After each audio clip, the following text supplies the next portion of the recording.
ආයිබෝවන් සියලු දෙනාටම අපි අද කතා කරන්නේ 11 ශ්‍රේණියේ 10 වන පාඩම කොටස් වෙළඳපොළ කියන පාඩමේ දෙවන වීඩියෝ එකේ. අර පළවෙනි වීඩියෝ එකේ අපි කොටස් වෙළඳපොළට අදාළ තියරි සාකච්ඡා කරා. ඒ වගේම ගැටලු කිහිපයකුත් සාකච්ඡා කරා. ඉතින් මේ වීඩියෝ එකේදී ඉදිරියට මේකට අයිති අනිත් ගැටලු ටික සාකච්ඡා කරමු. එහෙනම් අපි වැඩි කතාවක් නැතුව පාඩමට යමු. හරි ඊළඟට බලන්න 10 2 අභ්‍යාසයේ ප්‍රශ්නාංක 4 ව්‍යාපාරිකයෙක් කොටසක වෙළඳපොළ මිල රුපියල් 40ක් වූ එක්තරා සමාගමක කොටස් මිලදී ගැනීම සඳහා රුපියල් 40000ක් ආයෝජනය කළ අතර වර්ෂයකට පසු ඔහු යෙදූ මුදලින් 10%ක ලාභාංශ ලෙස ලබා ගත්තේ. ලාභාංශය ගත්ත ගාන කියලා නෑ. යෙදූ මුදලෙන් ප්‍රතිශතයක් විතර තමයි කියලා තියෙන්නේ. එම ආදායම ලබා ගැනීමෙන් පසු කොටසක් රුපියල් 50 බැගින් කොටස් සියල්ල විකුණා දමන ලදී. 40ට අරගෙන 50ට විකුණන. දැන් ප්‍රොමිලකම් එක බලන්න. ව්‍යාපාරිකයා සමාගමෙන් ලැබූ වාර්ෂික ලාභාංශය. හරිද? වාර්ෂික ලාභාංශය තමයි අහන්නතර මෙන්න මේ බලන්න ආයේ ප්‍රශ්නෙට යන්න. ඔහු රුපියල් 40000ක් ආයෝජනය කරනවලු. වර්ෂයකට පසු ඔහු යෙදූ මුදලෙන් 10%ක ලාභාංශ ලෙස ගන්නවා. එහෙනම් යෙදූ මුදල 40000යි. මෙන්න මේ 40000න් 10%ක් තමයි ලාභාංශයේ විදියට ලැබෙනවා කියලා කියන්නේ. එහෙනම් ලාභාංශය හොයන්න පුළුවන් යෙදූ මුදලෙන් යෙදූ මුදල කීයක්ද? 40000යි. මෙන්න මේ යෙදූ මුදලින් වැඩි කිරීම ලකුණක් කියන තාලනා යන්න යෙදූ මුදලෙන් 100ට කීයක්ද? 100ට 10ක්. එහෙනම් 100න් 10ක් කියලා ලියන්න. 100ට 10 කියන්නේ 100න් 10. යෙදූ මුදලෙන් 100ට 10ක් තමයි ලාභාංශය විදිහට ලැබෙනවා කියලා කියන්නේ. මෙතන අල්ලා යන්නක් එහෙම නැත්නම් ಗುಣ කිරීම ලකුණක්. දැන් මෙන්න මේ ಗುಣ කරන්න මේ බිංදු දෙකකට බිංදු දෙකක් කැපෙනවා. 400 වැඩි කරන්න 10න් රුපියල් 4000ක් තමයි මෙන්න මෙයාට ලැබෙන ලාභාංශ ආදායම වර්ෂයක් අවසානයේ. හරිද? වර්ෂයක් අවසානයේ ලාභාංශ ආදායම මේක තමයි මුලින් හොයන්න ඕන. ඊට පස්සේ රෝමිලකම් දෙක කියනවා සමාගම කොටසක් සඳහා වාර්ෂිකව ගෙවූ ලාභාංශය සොයන්න. කොටසකට ගෙවූ වාර්ෂික ලාභාංශය තමයි අහන්නේ. මේ තියෙන්නේ කොටස් ඔක්කොගෙම ලැබුණු ලාභයනේ. එහෙනම් කොටසකට ගෙවූ ලාභාංශය හොයන්න ඕනේ. එහෙනම් අපිට ඒකට අවශ්‍ය වෙනවා කොටස් ගාන. මෙන්න මේ මුළු ලාභාංශය කොටස් ගානෙන් බෙදුවනම් කොටසක ලාභාංශය එනවා. හරිද? ඒතර බලන්න කොටස් ගාන මේක දීලා තියෙනවද? නෑ නේද? කොටස් ගාන දීලා නෑ. එහෙනම් අපි කොටස් ගණන හොයාගන්න මුලින්ම. කොටස් ගණන මේ රෝමිලක්කම් දෙකට එනවා මුලින්ම කොටස් ගාන හොයාගන්න. කොටස් ගණන ආයෝජනය කර මුදලක් තියෙනවා. කොටසක විකුණු මිලදී ගත් මුදලක් තියෙනවා. ආයෝජනය කර මුදල රුපියල් කීයක්ද? 40000ක් නේ. එහෙනම් කොටස් ඔක්කොම මිලදී ගන්න 40000ක් වියදම් කරා. කොටසක් ගන්න 40 ගානේ. කොටස් ඔක්කොටම ගිය ගාන කොටසක ගානෙන් බෙදුවනම් අපිට කොටස් ගන්නනේ. මේ කොටස් සියල්ලටම ගිය වියදම මේ කොටස් එකකට ගිය වියදම. එහෙනම් අපිට කොටස් ගන්න හොයන්න පුළුවන් 40000 කොටසක වියදමෙන් හොයන්න 40 කොටසක වියදමෙන් බෙදන්න. එතකොට මේ බිංදුව කපලා යනවා 4 වරක් 1000ක් එන්නේ නම් කොටස් 1000ක් ඔහු මේ සමාගමෙන් ගන්න. කොටස් 1000ක් 40 ගානේ 1000ක්. එතකොට 40 ගානේ 1000ක් කියන්නේ 40000ක් යනවා වියදම. හරිද? ඒක එහෙනම් ආයෝජනය කර මුදල දීලා තියෙනව නේද? රයිට්. ඊට හොයන්න ඕන මොකද්ද? සමාගම කොටසක් සඳහා වාර්ෂික ගෙවූ ලාභාංශය. කොටසකට ගෙවූ ලාභාංශය තමයි හොයන්න ඕන. මේ හැවුවේ මොකද්ද? කොටස් ඔක්කොටම ගෙවූ ලාභාංශය 40000යි. කොටස් ගානක් දෙවුවා. එහෙනම් කොටසක ලාභාංශය හොයන්න. කොටසක ලාභාංශය කියන්නේ කොටස් ඔක්කොටම ලැබුණු ලාභාංශය බෙදන්න කොටස් ගානයි. කොටස් ඔක්කොටම ලැබුණු ලාභාංශය 4000යි. කොටස් ගාන 1000න් බෙදන්න. එතකොට එනවා රුපියල් 4ක්. රුපියල් 4ක් ගෙවන එක කොටසකට වර්ෂයක් අවසානයේ. හරිද? තේරුණාද? right. ඊළඟ ප්‍රශ්නාංක 3 ව්‍යාපාරිකයා කොටස් විකිණීමෙන් ලැබූ මුදල සොයන්න. කොටස් විකිණීමෙන් ලැබූ මුදල ප්‍රශ්නාංක 3. දැන් මෙයා කොටසක් විකුණන්නේ රුපියල් 50 ගාන. 40ට ගත්තට 50 ගානේ විකුණන. හරි 50 ගානේ විකුණනවා කොටස් කීයක් තියෙනවද? කොටස් 1000.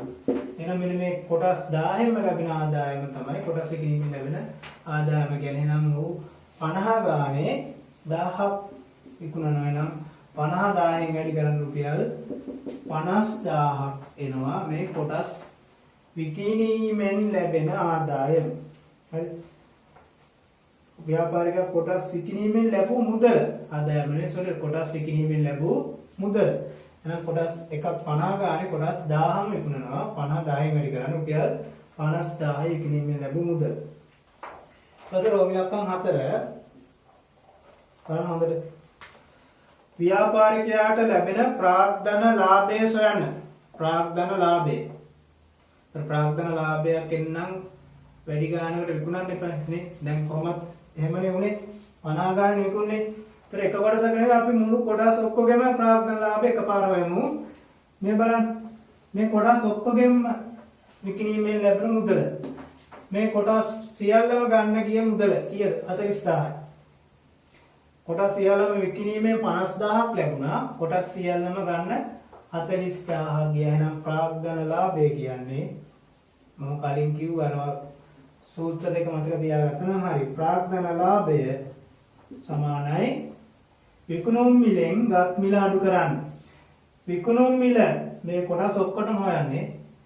කොටස් ඔක්කොම විකුණුම් මිල 50000 නම් අඩු කරන්නත් ඕන කොටස් ඔක්කොම ගත් මිල කොටස් ඔක්කොම ගත්තේ රුපියල් 40000ට.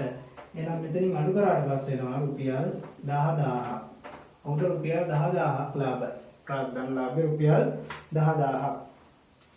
ඊට පස්සේ රෝමිලක්කම් 5 ව්‍යාපාරිකයාගේ ප්‍රාග්ධන ලාභය යෙදූ මුදලේ ප්‍රතිශතයක් ලෙස. ඔන්න රෝමිලක්කම් 5 ප්‍රාග්ධන ලාභයේ යෙදූ මුදලේ ප්‍රතිශතයක්. යෙදූ මුදල එන යටට එන්න ඕන. යෙදූ මුදල 40000යි. ප්‍රාග්ධන ලාභය 10000යි. 40000න් 10000 වැඩි කරන්න ප්‍රතිශතයක් නිසා 100න් වැඩි කරන්න ප්‍රතිශත ලකුණ දාන්න. ඒතර බලන්න මෙතන 0.4ට 0.4ක් කැපිලා යනවා. 100 බෙදීම 4 104න් බෙදුවාම 25යි. එහෙනම් ප්‍රතිශතයක් ලෙස 100ට 25ක් එනවා. හරි ලියාගන්න. ඊළඟට 10 2 අභ්‍යාසයේ 5 වෙනි ප්‍රශ්නය කොටසක වෙළඳපොළ මිල රුපියල් 20ක් වූ සමාගමක කොටස් මිලදීගත් පුද්ගලයෙක් කොටස් වල වෙළඳපොළ මිල වැඩි වූ අවස්ථාවක තමා සතු කොටස් සියල්ලම විකුණා දමන ලදී. ඉන් ඔහු ලැබූ ප්‍රාග්ධන ලාභය යෙදූ මුදලෙන් 180ක්. වෙනදත් දීලා නැහැ. ඔහු ලැබූ ප්‍රාග්ධන ලාභය යෙදූ මුදලෙන් 180ක්ලු. යෙදූ මුදලින් 180ක් තමයි ප්‍රාග්ධන ලාභය විදියට ලැබිලා තියෙන්නේ. හරිද? ඒතර රෝමිලක එක් කොටසකින් ඔහු ලැබූ ප්‍රාග්ධන ලාභය. එක් කොටසකින් ඔහු ලැබූ ප්‍රාග්ධන ලාභය තමයි අහන්නේ. හරිද? එක් කොටසක මිල රුපියල් කීයද? එක් කොටසක් රුපියල් 20යි. රුපියල් 20යින් එක් කොටසක් 20යි. එහෙනම් මේ එක කොටසක් ගන්න යොදවන මිල 20යි. ප්‍රාග්ධන ලාභය කියලා කියන්නේ යෙදූ මුදලින් 100ට කීයක්ද? 80ක් ගන්න. යෙදූ මුදලින් 180ක් මෙයාට ප්‍රාග්ධන ලාභයක් ලැබිලා තියෙනවා. එක කොටසකින් ප්‍රාග්ධන ලාභය කියන්නේ එක් කොටසකට යෙදූ මුදල වැඩි කරන්න ඔහුට ලැබුණු ප්‍රාග්ධන ලාභය 180න් 180න් වැඩි කරන්න.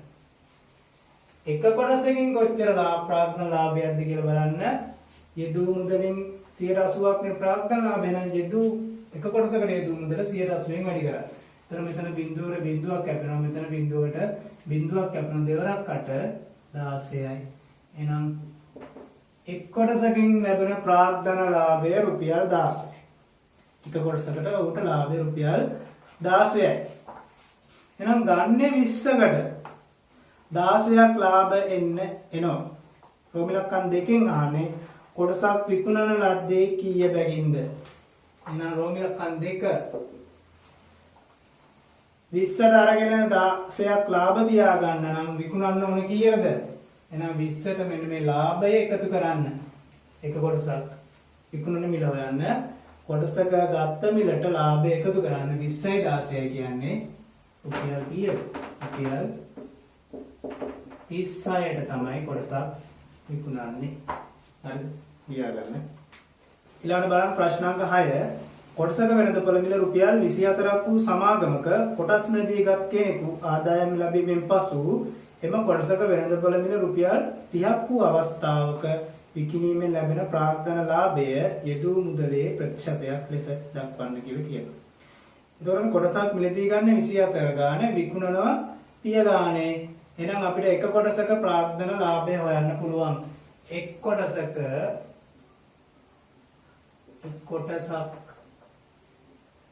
සඳහා ප්‍රාග්ධන ලාභය හොයා ගන්න පුළුවන්.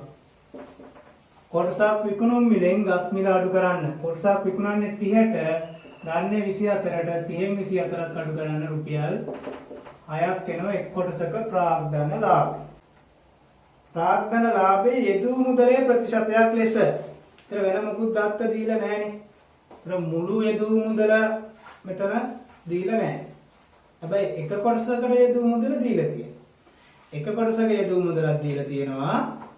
එක කොටසක ප්‍රාග්ධන ලාභයක් දීලා තියෙනවා. එහෙනම් කොටස් සියල්ලටම යෙදූ මුදලයි කොටස් සියල්ලෙම ප්‍රාග්ධන ලාභයයි අරගෙන එහෙම ප්‍රතිශතයක් විදිහට ගත්තත් එක කොටසකට සලකලා ගත්තත් එකම උත්තරේ එන්නේ. එහෙනම් ප්‍රතිශතයක් නිසා එක කොටසකට උත්තරේ ගත්තත් එම උත්තරේම. එහෙනම් එක කොටසක් ගත් මිල 24යි. ඒ කොටසේ ප්‍රාග්ධන ලාභය මේ එක කොටසකට හොයන්නේ.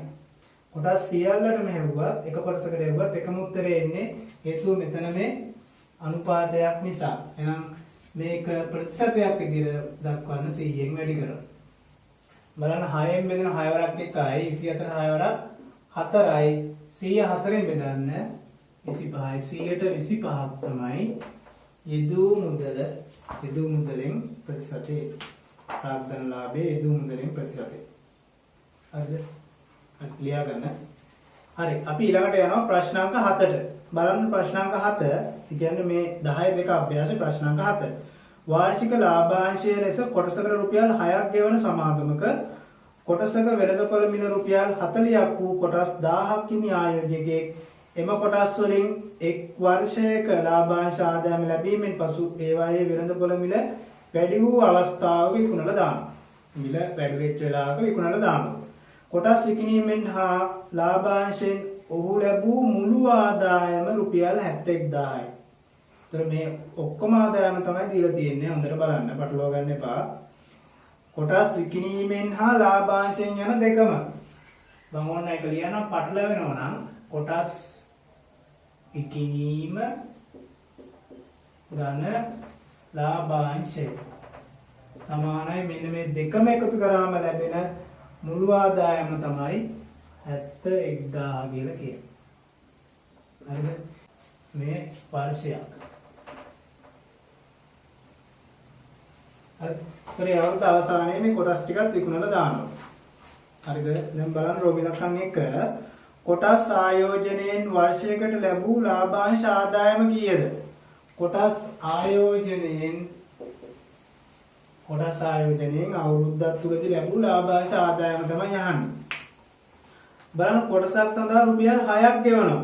කොටස් කීයක් හිමීද? කොටස් 1000ක් හිමි. කොටසකට 6 ගානේ මේ කොටස් 1000න් ලැබෙන ගාන තමයි ලාභාංශ ආදායම කියලා කියන්නේ. නම් කොටස් ගාන වැඩි කරන්න 1000 වැඩි කරන්න කොටසක ආදායමෙන් කොටසකට දෙනවා රුපියල් 6ක්. කොටස් තියෙනවා 1000ක් එනවා මෙතෙන් දෙනවා රුපියල් කීයද?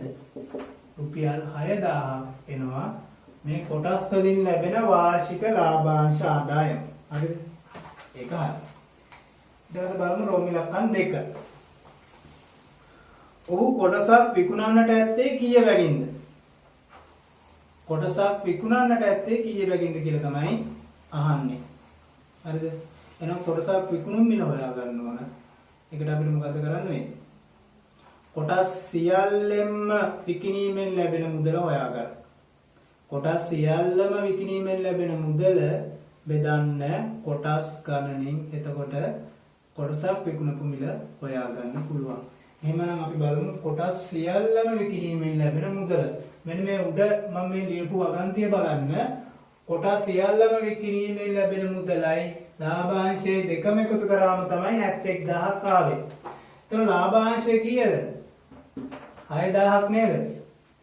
එහෙනම් මේ දෙකේම එකතුව 71000ක් නම් ලාභාංශය 6000ක් නම් අපිට කොටස් සියල්ල විකිණීමෙන් ලැබෙන මුදල හොයන්න පුළුවන්. 71000න් 6000ක් අඩු කරලා.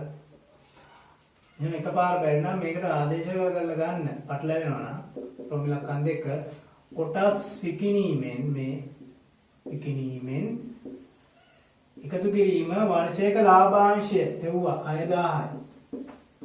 සමානයි 71000යි. එමනම් මේ 6000 මෙහෙට ගෙනිච්චාම ඍණ 6000ක් වෙනනම් කොටස් විකිණීමෙන් ලැබූ මුදල විකිණීමෙන් ලැබූ මුදල සමානයි 71000න් අඩු කරන්න 6000ක්. 71000න් 6000ක් අඩු කරන්න. අඩු කරලා බලන්න කීයද දෙන්නේ කියලා. රුපියල් 65000ක් කියලා. ඔයනේ කොටස් සියල්ලම විකිණීමෙන් ලැබූ මුදල.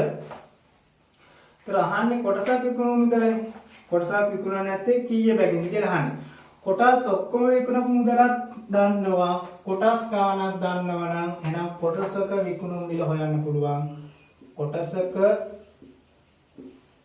විකුණු මිල කද කරන්න ඕන. කොටස් සියල්ලම විකුණු මිල 65000 බෙදන්න කොටස් ගණනින් කොටස් කීයක්ද? කොටස් 1000ක්. කොටස් 1000ක් කිමි. එහෙනම් 1000න් බෙදන්න. එතකොට මේ බිංදු 3කට බිංදු 3 කපලා යනවා. කොටසක විකුණු මුල එනවා රුපියල් 65ක්. කොටසක් විකුණලා තියෙන්නේ 65ට. බලන්න කොටසක් කරන් තියෙන්නේ කීයටද? 40ට නේද? ඔව්. ඊට පස්සේ රෝමිලක්කන් 3 ඔහු ලැබූ ප්‍රාග්ධන ලාභය. ඔහු ලැබූ ප්‍රාග්ධන ලාභය තමයි අහන්නේ. ක්‍රම දෙකක් තියෙනවා හදන්න. ක්‍රම දෙකක් තියෙනවා නම් කොටසක ප්‍රාග්ධන ලාභය හොයලා කොටස් ගණන් වැඩි කරත් හරි. එහෙනම් මම එහෙම හදන්නම්. රෝමිලක්කන් 3 කොටසක ප්‍රාග්ධන ලාභය හොයන්න. කොටසක ප්‍රාග්ධන ලාභය. කොටසක ප්‍රාග්ධන ලාභය කියන්නේ එක කොටසක් විකුණපු මිලෙන් අඩු කරන්න එක කොටසක් ගත්ත මිල. එක කොටසක් විකුණලා තියෙන්නේ 65 ගානේ. 65න් අඩු කරන්න එක කොටසක් ගත්ත මිල. එක කොටසක් කරන් තියෙන්නේ කීය ගානේද? රුපියල් 40 ගානේ. නම් 40ක් අඩු කරන්න 65න් 40ක් අඩු වුණාට පස්සේ එනවා 25ක්. එහෙනම් කොටසක ප්‍රාග්ධන ලාභය රුපියල් 25යි. මේ එක කොටසක ප්‍රාග්ධන ලාභයනේ. අපිට ඕන කොටස් සියල්ලකම ප්‍රාග්ධන ලාභය. එhmenan එක කොටසක ප්‍රාග්ධන ලාභය 25 නම් කොටස් 1000 නම් කොටස් සියල්ලෙහිම ප්‍රාග්ධන ලාභය කියන්නේ 25 වැඩි කරන්න කොටස් සියල්ලෙහිම ප්‍රාග්ධන ලාභය. ලෙම ප්‍රාග්ධන ලාභය එක කොටසක ප්‍රාග්ධන ලාභය වැඩි කරන්න කොටස් ගණනින් කොටස් 1000යි. එතකොට එනවා රුපියල් 25000ක්. රුපියල් 25000ක් වෙනවා කොටස් සියල්ලෙහිම ප්‍රාග්ධන ලාභය. හරි ලියා ගන්න. හරි ඊළඟට බලන්න ප්‍රශ්නාංක 10 වාර්ෂික ලාභාංශ කොටසකට රුපියල් 5ක් ගෙවන සමාගමක කොටස් 4000ක් හිමිව තිබූ ආයෝජකයෙකු එම කොටසක වෙළඳපොළ මිල රුපියල් 45ක් වූ අවස්ථාවේ ඒවා විකුණා දැමීය. කොටස් විකිණීමෙන් ලද මුදල සම්පූර්ණයෙන්ම වෙළඳපොළ මිල රුපියල් 25ක් වූ වෙනස් සමාගමක කොටස් මිලදී ගත්තේ. ඒ සම්පූර්ණ මුදලම දාලා මිලදී ගන්නවලු. එම ආයෝජනයේ නිසා ඔහුගේ ආදායම කියන්නේ මෙතන වාර්ෂික ලාභාංශ ආදායම මුලින් ලැබූ ආදායමට වඩා රුපියල් 8800කින් වැඩි විය. දෙවන සමාගමේ කොටසක් සඳහා ගෙවන වාර්ෂික ලාභාංශය සොයන්න. දෙවන සමාගමේ කොටසකට දෙන ලාභාංශය තමයි අහන්නේ. එහෙනම් මුලින්ම මම මේ ෂෝට් නෝට් එකක් ගහගන්නම්. පළවන සමාගමේ කොටසක් රුපියල් 5 ගානේ කොටසකට ලාභාංශය 5ක් දෙනවා. හරි කොටසකට ලාභාංශය 5ක් දෙනවා. ඒතර කොටස් ගානක් දන්නවා 40000යි. අපිට පුළුවන් පළවන සමාගමේ වාර්ෂික ලාභාංශ ආදායම හොයන්න. ඒක කරන්නේ 5,4000න් වැඩි කරලා. හරිද? ඊට පස්සේ දෙවන සමාගමේ ලාභාංශ ආදායම කලින් ආදායමට වඩා 8,800කින් වැඩි. එහෙනම් පළවන සමාගමේ වාර්ෂික ලාභාංශ ආදායමට 8,800ක් එකතු කරා නම් දෙවන සමාගමේ ලාභාංශ ආදායම ලැබෙනවා. ඒතොර අහන්නේ දෙවන සමාගමේ කොටසක් සඳහා ගෙවන ආදායමනේ. එහෙනම් දෙවන සමාගමේ මුළු ආදායම හොයාගන්න පුළුවන්. ඒක කොටස් ගාණයෙන් බෙදුවා නම් දෙවන සමාගමේ කොටස් ගාණයෙන් බෙදුවා නම් කොටස සඳහා ආදායම හොයන්න පුළුවන්. එහෙනම් අපි හොයන්න ඕන මේකේ පළවෙනි සමාගමේ වාර්ෂික ආදායම හොයාගන්න දෙවන සමාගමේ කොටස් ගාණ හොයන්න. ඔන්න ඔය විදිහට ප්ලෑන් එකක් ගාගෙන ගානට යන්න. හරිද? එහෙනම් පළවෙනි සමාගමේ ලාභාංශ ආදායම හොයමු. ලාභාංශ ආදායම පළවෙනි සමාගමේ කොටසකට රුපියල් 5 ගානේ දෙනවලු කොටස් අරගෙන තියෙන කීයක්ද? කොටස් 4000ක් තියෙනවා. එහෙනම් 5 වැඩි කරන්න 4000න් 5 4 20යි. මම මෙතන රුපියල් දාගන්න. රුපියල් 5 4 20යි බිංදු 3යි රුපියල් 20000ක් තමයි පළවන සමාගමේ වාර්ෂික ආදායම. හරිද? හරි. මේක කොහොම තියාගන්න. දැන් ඔයාලට පුළුවන් දෙවන සමාගමේ වාර්ෂික ආදායමත් හොයන්න. මේ පළවන සමාගම දෙවන සමාගමේ ලාභාංශ මේක පස්සේ වුවත් ප්‍රශ්නයක් නැහැ. මේ විරාමයේ වුවත් ප්‍රශ්නයක් නැහැ. බලන්න දෙවන සමාගමේ ඔහුගේ ආදායම මුලින් ලැබූ ආදායමට වඩා රුපියල් 8,800කින් වැඩි. එහෙනම් දෙවන සමාගමේ ආය ලාභාංශ ආදායම මේකට වඩා 8,800ක් වැඩිලු. එහෙනම් 20000ට එකතු කරන්න 8,800ක්. එතකොට එනවා 28800ක්. ඔන්න දෙවන සමාගමේ ලාභාංශ ආදායම අපි හොයාගත්තා රුපියල් 28800ක් ඔය වර්ෂයක ලාභාංශ ආදායම. හරිද? එහෙනම් දෙවන සමාගමේ කොටස් ගන්න හොයාගත්ත නම් කොටසක ලාභාංශ ආදායම හොයාගන්න තිබ්බ. දැන් බලමු දෙවන සමාගමේ කොටස් ගන්න හොයන ක්‍රමය. හරි දැන් මෙහෙම කියනවා එක කොටසක වෙළඳපොළ මිල රුපියල් 45ක් වූ අවස්ථාවේ කොටස් ඔක්කොම විකුණලා දානවා. මෙන්න මේ 45 ගානේ මේ කොටස් 4000ම විකුණනවා. අන්නේ ලැබෙන සියලුම මුදල ලැබෙන මුළු මුදලම දෙවන සමාගමේ කොටස් මිලදී ගන්න යොදවනවා රුපියල් 25 ගානේ ගන්න. එහෙනම් දෙවන සමාගමට යෙදූ මුළු මුදල හොයාගත්තා නම් ඒක 25න් බෙදුවා නම් කොටස් ගානේ. එහෙනම් බලමු මේ කොටස් විකිණීමෙන් ලැබූ මුදල. පළවෙනි සමාගමේ කොටස් විකිණීමෙන් ලැබූ මුදල. පළවෙනි සමාගමේ කොටස් විකිණීමෙන් ලැබූ මුදල හොයන්න. ඒතර විකුණන්නේ කොටසක් රුපියල් 45 ගානේ. 45 ගානේ ඔක්කොම විකුණන දාන කොටස් කීයක් තියෙනවද? 4000ක් තියෙනවා. එහෙනම් 45 4000න් වැඩි කරන්න. 45 4න් වැඩි කරන්න 180යි සමානයි රුපියල් 180යි බිංදු 3ක් දාන 1,80,000ක් වෙනවා පළවෙනි සමාගමේ කොටස් විකිණීමෙන් ලැබූ මුදල. ඒතර මෙන්න මේ සියල්ලම තමයි දෙවන සමාගමේ ආයෝජනය කරන්නේ. එහෙනම් දෙවන සමාගමේ ආයෝජනයේ මුදලත් 1,80,000යි. එහෙනම් දෙවන සමාගමේ කොටසක මිල දාන්න 25 රුපියල් 25යි. කොටස් ඔක්කොටම ගිහිල්ලා තියෙනවා 1,80,000ක්. කොටසක් රුපියල් 25 නම් අපිට දෙවන සමාගමේ කොටස් ගන්න හොයන්න පුළුවන්.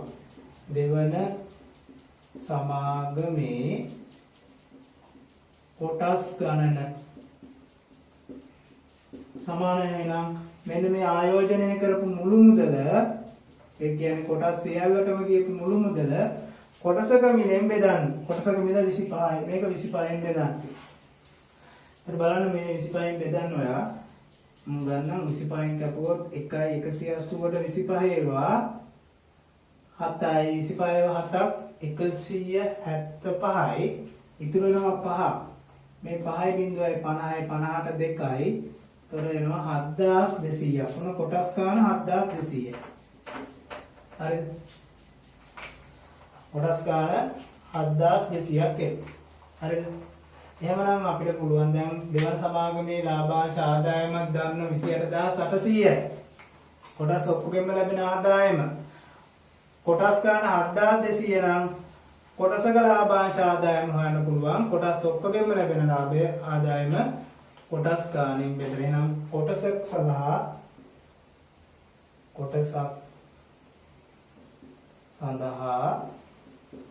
ලාභාංශය සමානයි මුළු ලාභාංශ ආදායම කොටස් ගානින් බෙදන්න. මුළු ලාභාංශ ආදායම හෙව්වා 28800යි 28800 බෙදන්න 7200. 28800 බෙදන්න. එතන මේ බිංදු දෙකකට බිංදු දෙකක් කැපෙනවා.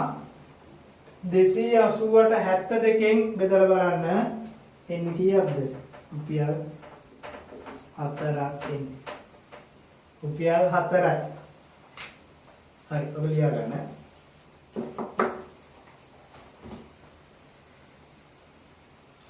හරි ළමයි එහෙනම් මේ පාඩමට අදාළ සියලුම තියරියක් සාකච්ඡා කරා. ඒ වගේම ඊට අදාළ ගැටලු සාකච්ඡා කරා. මම හිතන්නේ ළමයින්ට මේක තේරෙන්නේ නැති කියලා. එමනම් මේ පාඩම මෙතනින් අවසానයි. අපි ඊළඟ පාඩම ඊළඟ වීඩියෝ එකකින් හමු වෙන සියලු දෙනාටම ආයුබෝවන්.